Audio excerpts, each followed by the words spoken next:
Bwana Yesu Kristo asifiwe. Ninawabariki katika jina la Yesu Kristo, mwana wa Mungu aliye hai. Kwa mtu mmoja ameniuliza kwamba je, kuna uwezekano kwamba mtu akisha kufa akafanyiwa maombi au sala asamehewe dhambi zake aende mbinguni? Nitakwenda kumjibu huyu mtu sawasawa na kitabu cha Waebrania sura ya 9 mstari wa 27 mpaka wa 28. Neno la Mungu linatuambia kwamba na kama vile watu wanavyowekewa kufa mara moja na baada ya kufa hukumu. Kwa hiyo hapa Biblia inatuambia kwamba mtu amewekewa kufa mara moja na baada ya kufa kinachofuata ni hukumu. Kwa hiyo sasa, kama mtu amekufa bila kumwamini Yesu Kristo, sababu Yesu Kristo ndiyo njia ya kweli na uzima. Kwa mtu yote anayekufa nje ya imani, nje ya kumwamini Yesu Kristo, nje ya wokovu, mtu yote anayekufa nje ya Kristo, neno la Mungu linatuambia baada ya kufa ni hukumu. Kwa hiyo hakuna maombi kwa mujibu wa Biblia, hakuna sala ambao sisi tutakuombea, ambao watumishi wa Mungu popote walipo watakuombea ili wewe usamehewe dhambi zako ukiwa kaburini. Hiyo sala na hayo maombi kwa mujibu wa Biblia haupo.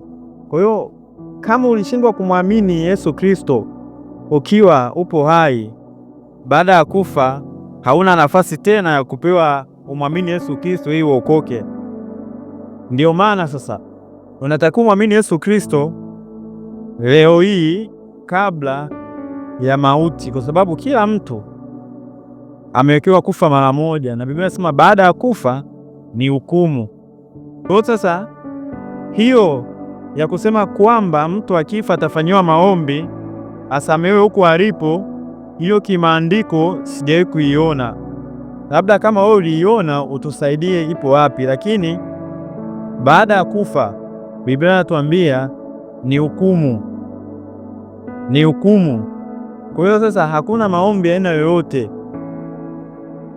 hakuna sala aina yoyote ambayo mtu atakuombea wewe ambaye haujamwamini Yesu Kristo ukiwa kaburini huko eti upokee wokovu. Hapana. Kwa sababu gani? Kitabu cha Warumi sura 10 mstari wa 9, Biblia inasema kwamba kwa sababu ukimkiri Yesu kwa kinywa chako ya kuwa ni Bwana na kumwamini moyoni mwako ya kuwa Mungu alimfufua katika wafu, utaokoka. Kwa sababu ukimkiri Yesu kwa kinywa chako ya kuwa ni Bwana na kuamini moyoni mwako ya kuwa Mungu alimfufua katika wafu, Biblia inasema kwamba utaokoka. Kwa maana kwa moyo mtu huamini hata kupata haki, na kwa kinywa ukiri hata kupata wokovu.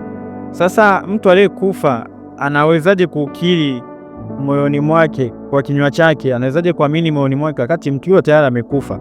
Kwa swala la wokovu ni la mtu binafsi peke yake, linamhusu mtu aamini yeye.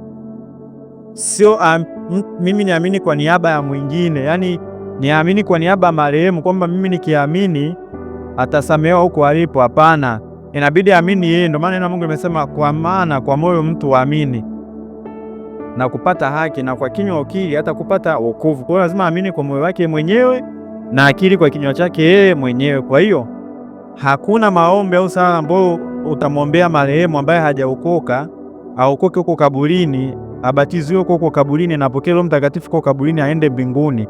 Hayo maombi na hiyo sala haipo kwa mujibu wa neno la Mungu. Kwa hiyo mtu inabidi aamini inabidi aamini akiwa bado yuko hai. Baada ya kufa kinachofuata ni hukumu. Kwa hiyo nadhani mtu yeyote ambaye hajamwamini Yesu Kristo mpaka muda huu na nadhani kwamba mimi nitafanyiwa sala, hiyo sala itanipeleka mbinguni, huko hauko sahihi. Unachotakiwa ni kumwamini Yesu Kristo imradi ukiwa hai, ingali uko hai. Lazima umwamini Yesu muda huu ambao wewe uko hai, kwa sababu ukisema usubiri muda ambao utakufa au tutakufa ndo tumwamini Yesu, hakuna wokovu wa namna hiyo. Wokovu ni lazima uamini moyoni mwako, ukiri kwa kinywa chako ili kupata haki na kupata wokovu. Kwa hiyo sasa mtu yoyote ambaye alikuwa na matumaini ya kwamba nitakufa afu ndo niamini, hapana, huko ni kupoteza muda. Kumwamini Yesu Kristo ni sasa.